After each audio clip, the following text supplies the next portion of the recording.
Olá, eu sou a Rita Duarte. E eu, a Cristina Mira Santos. E este é o podcast Eros e Psique. E estes são os nossos pontos de vista e reflexões sobre sexualidade e psicologia de um ponto de vista não clínico. Hoje o tema é sexo ou amor, o ter e o fazer. Vamos falar da forma como as expressões e as palavras que usamos espelham a maneira como nos relacionamos com o sexo ou com o amor, assim como connosco e com os outros. A questão de hoje que tem a ver com sexo e amor. Como é que tu achas que isto se pode organizar? Ou seja, começamos com uma pergunta, o que é uma coisa, o que é outra, o que é que os distingue, como é que tu achas que podemos avançar? Quando comecei a trabalhar aqui o sexo ao fazer amor, eu vi que tu fazes a distinção, não é? Em termos de palavras, o que é que elas significam. Eu aqui tinha depois ido para a história do ritual, porque tu te falaste há bocado que a diferença também era a intimidade, não é? E daí que o ritual pudesse fazer diferença. Fui buscar aquilo que também foste falar no livro e de que forma é que se podia encaixar aqui. E depois esta questão das energias, da energia amorosa, energia erótica, energia sexual. Não sabia se tu querias incluir estas temáticas aqui dentro desta primeira questão, do sexo ou fazer amor. Eu acho que podemos sempre partir dessa primeira pergunta, como é que distingues, não é? E aí podes falar das palavras e depois podemos, e estas conversas contigo é que vão fazer a diferença no caminho que vamos seguir. Por exemplo, eu fiz a certa altura uma entrevista a Luana Ferreira, psicóloga clínica e terapeuta familiar, e a uma socióloga, a Isabel Freire, autora de um livro sobre o sexo e o amor no tempo de Salazar. Então, pô-las às duas em conversa, o que é que mudou, por um lado, como é que era visto o sexo e como é que é hoje, como é que era visto o amor, porque o amor também tinha inúmeras vertentes, não é? Como é que é hoje visto, em alguns casos até como é que clinicamente estas questões são colocadas. Portanto, eu não sei se também querias ir por aí, porque temos estado a falar de uma forma diferente de ver as coisas e desmistificar, não é? E sem dúvida que o sexo está muitas vezes associado a um campo daquele que não se fala, de coisas menos próprias, que não se devem fazer quando a gente já percebeu que é nisto que devemos trabalhar. Portanto, não sei se era por aí que querias ir. Para mim há aqui duas vertentes que são importantes, que é a vertente social ou histórica e aquilo que normalmente o comum dos mortais entende, e aí é que vem a intimidade. Ou seja, uma coisa é olharmos para isto em termos sociais e históricos, que é dizer-se que se faz amor é para desculpabilizar a sujidade do sexo. Não é? E este discurso vem muito numa lógica do socialmente aceite, não é? Porque o sexo não é aceite. É um eufemismo, não é? Dizer o fazer amor é um eufemismo para uma coisa que ainda assim continua a não ser assim muito bonita, não é? E então é romantizar, no fundo é romantizar aqui as coisas, até porque quando dizemos fazer amor implica em princípio afeto e sentimento, porque num encontro de uma noite não se fala em fazer amor, não é? Porque se as pessoas então não se conhecem, não há relação, não há aí é sexo, não é? Ou seja, mas eu acho que apesar de, e isto quando fazíamos lá as perguntas, isto vinha muito aqui a questão da intimidade, porque há relação, porque há afeto, porque há a grande diferença entre fazer uma coisa e fazer outra tem a ver com isto. Mas aquilo que eu sinto é que há uma limpeza social, porque é socialmente aceite falar sem amor e não em sexo, e porque o amor só é permitido se houver relação, é na mesma uma interação sexual, mas como tem amor, como tem afeto, é vista de uma forma aceite, não é? É aceite em vez de... Sendo que eu agora estava aqui a pensar, sendo que aí é quase que se não há relação, se não há relação, se não há intimidade, se não há... é quase isso, não há uma relação sempre, porque se não há relação, não há nada, então não é consensual quase, não é? Mas por isso, quer dizer, durante muito tempo sexo era efetivamente uma coisa que se calhar não precisava de haver consenso de uma das partes, e a gente sabe quem é que não precisava de haver consentimento, não é? Isto é quase, o fazer amor é quase como se fosse uma evolução. Ai não, agora afinal, exato, para o consentimento. Há aqui outra pergunta do público. Sexo é para animais, fazer amor é para seres racionais? Pois nessa lógica sim, porque é uma resposta, vamos lá ver, cada uma de nós pode ter uma opinião sobre o que é uma coisa e o que é. Aliás, a primeira coisa que este tema me traz é a música da Rita Lee. Sim. Eu acho que é daquelas... O título do meu artigo, quando eu pus as duas a falar. Eu acho que é uma delícia, porque ela ali traduz muito desta dualidade entre uma coisa e outra. Uma coisa é aquilo que nós podemos considerar com base, ou seja, esta conclusão em termos sociais vem muito naquela lógica de quando se pergunta a alguém, porque há muitos estudos que já foram feitos sobre esta matéria, que é perguntar à pessoa o que é que normalmente diz e em que circunstâncias é que diz uma coisa ou diz outra.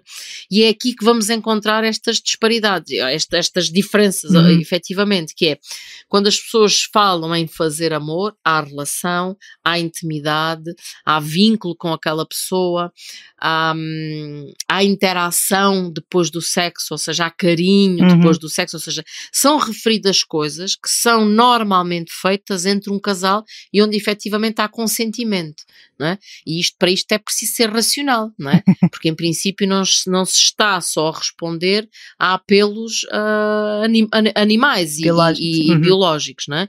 Mas esta é normalmente, e por oposição, está o sexo, que é tal coisa que é mais negra, e nós vivemos sempre nestas dualidades, não é? Como se o amor fosse limpo, cor-de-rosa, ou muito clarinho, não é? E depois tivéssemos o sexo como aqui do outro lado, é sempre o mesmo, é a mesma coisa, mas só que um está pintado de uma cor e outro está pintado de outra. Um é feito por seres especialmente, ou seja, é desculpabilizado porque há aqui argumentos muito fortes e muito bonitos, e por outro lado temos então aqui as questões muito animalescas e que são só de resposta ao ímpeto, e então não é preciso nada das outras coisas, não é preciso vínculo, não é preciso as pessoas conhecerem, não é preciso haver, e é qualquer coisa que só alguns fazem e que é, não quer dizer que seja reprovável, mas que é menos aceito.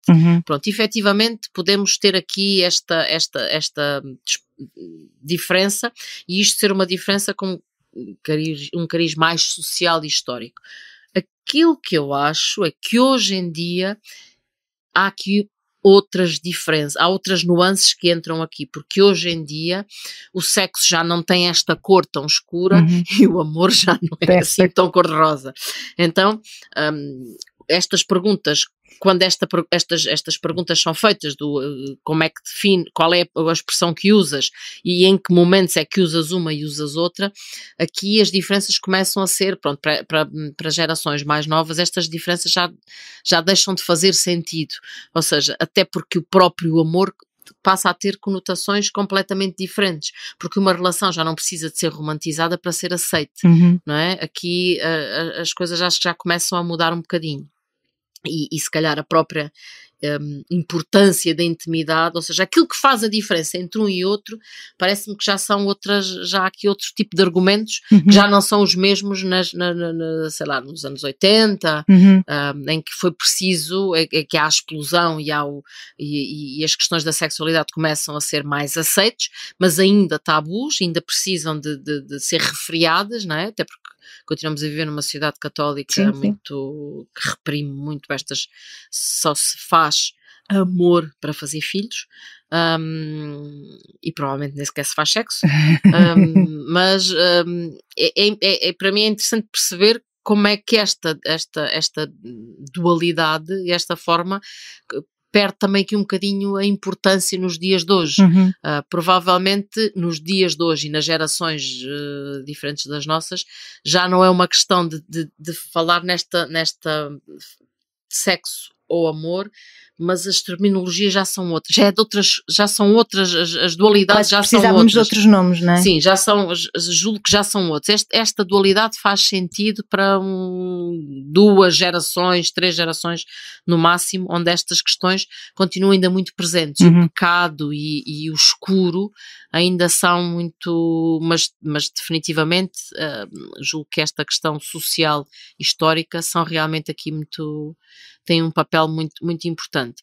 Depois há aqui outras vertentes que também são interessantes de analisarmos, que é como é que dizer-se que se fez uma coisa ou outra, quais são as implicações que isto trazem, e agora aqui juntamos o Eros com o psico, o que é que isto traz ao nível psicológico, não é? Quando a pessoa diz que está a fazer uma coisa, como é que se sente, qual é a sua relação com o ato de fazer amor e como é que é a sua relação de si própria quando diz que está a fazer sexo, não é? Como é que se relaciona, e isto tem diferenças, não é? E vai depender, mais uma vez, da forma como cada uma das pessoas se relaciona com uma questão ou outra. E muitas vezes aquilo que se nota é que se utiliza uma ou outra conforme se lida melhor ou pior com a culpa, se lida melhor ou pior com a qualidade moral do próprio ato, ou seja, isso vai fazer mudar a forma como é dito, mas também vai interferir na forma como é feito. E, portanto, aí, se a gente quiser chamar o erotismo para a conversa, estamos a dizer que ele não está trabalhado. Se não estás a conseguir viver essas coisas sem a culpa, ou sem, não é? E mais ainda, isto leva a outro caminho muito grande, que é em relações de longa duração. Longo alcance. Normalmente já estamos aqui na área do amor, não é? Porque é qualquer coisa sólida, é qualquer coisa. E depois falta, em muitas, não quer dizer que seja com todas, mas costuma-se dizer que aqui o cotidiano e o dia-a-dia mata o desejo. Às vezes é um bocadinho por causa disto, não é? Porque o erotismo, o trabalho que é feito ao nível do erotismo, esta consciência, este despertar do erotismo, é muito provável que esteja mais associado ao próprio sexo em si, não é? À parte mais obscura da sexualidade. Porque, aliás, há muita gente que continua a acreditar que basta amar muito a outra pessoa para se sentir desejo e para sentir que quer interagir sexualmente com essa pessoa. Mas, por exemplo, depois aí podemos, se calhar, não sei se encaixa aqui, às vezes há aquela, não é às vezes há aquela, é até se calhar como é que se diz, não é protótipo, é no fundo uma caricatura, imagina, de casais que se separam, não é? Que se separam, já não há amor, também já não fazem amor há muito tempo, não têm sexo há muito tempo e acabam por se separar. Percebeste como foi difícil fazer a distinção entre um e outro? Todos nós temos parece que para umas situações se aplica melhor uma coisa ou outra. Exato.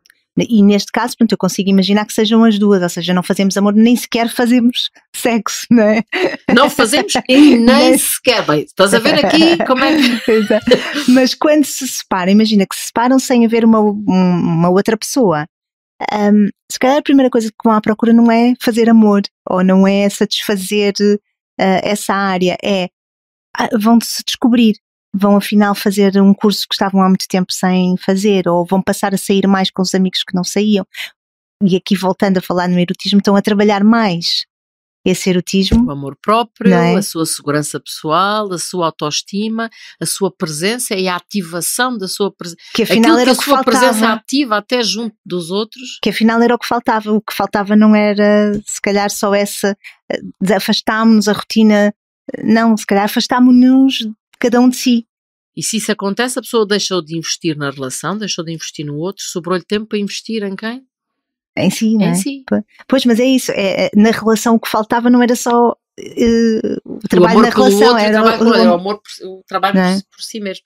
Aliás, aquela história a relação perfeita é aquela em que ele é azul, ela é amarela, e quando se juntam os dois se tornam verdes. E depois, quando acontece alguma coisa, como é que se separa então aqui agora as duas cores?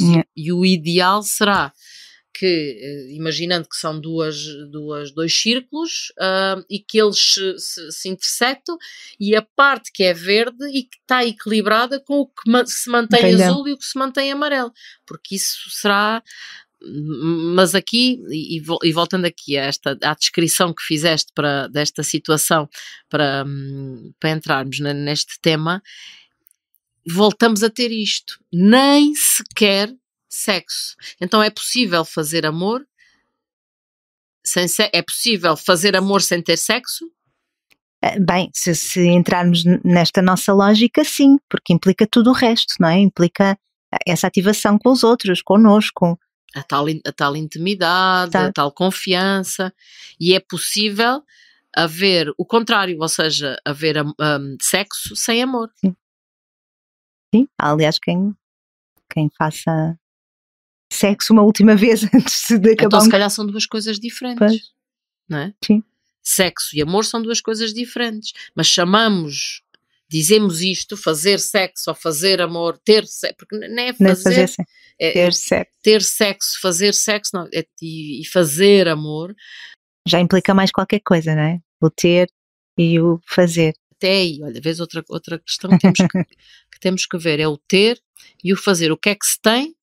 Sexo. O que é que se faz? Amor. É uma coisa que se constrói. Uhum. Não é? Então aqui até implica uma formação maior. Mas voltando ainda atrás, então, são realmente duas coisas diferentes. E porquê é que utilizamos duas coisas diferentes para definir uma mesma coisa?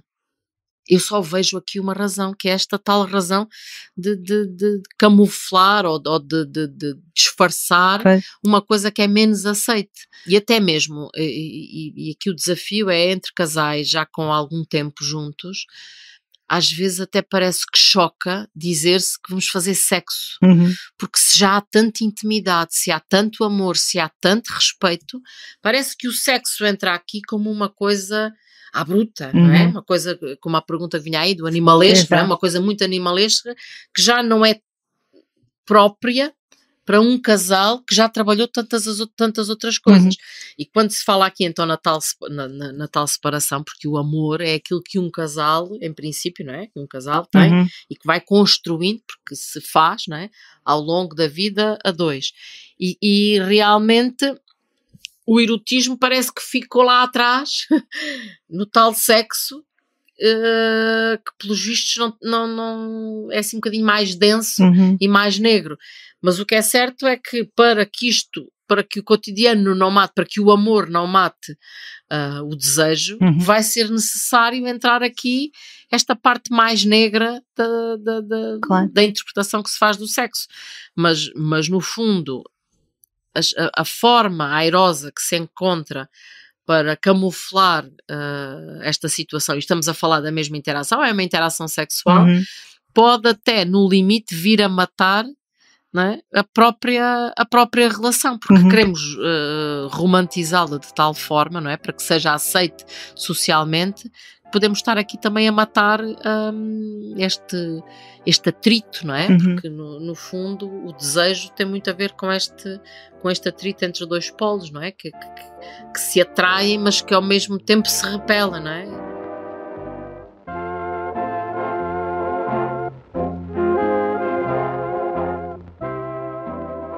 De maneiras que é assim. Gostamos muito da vossa companhia. No próximo episódio, vamos falar sobre o corpo, templo sagrado ou maior dos boicotes.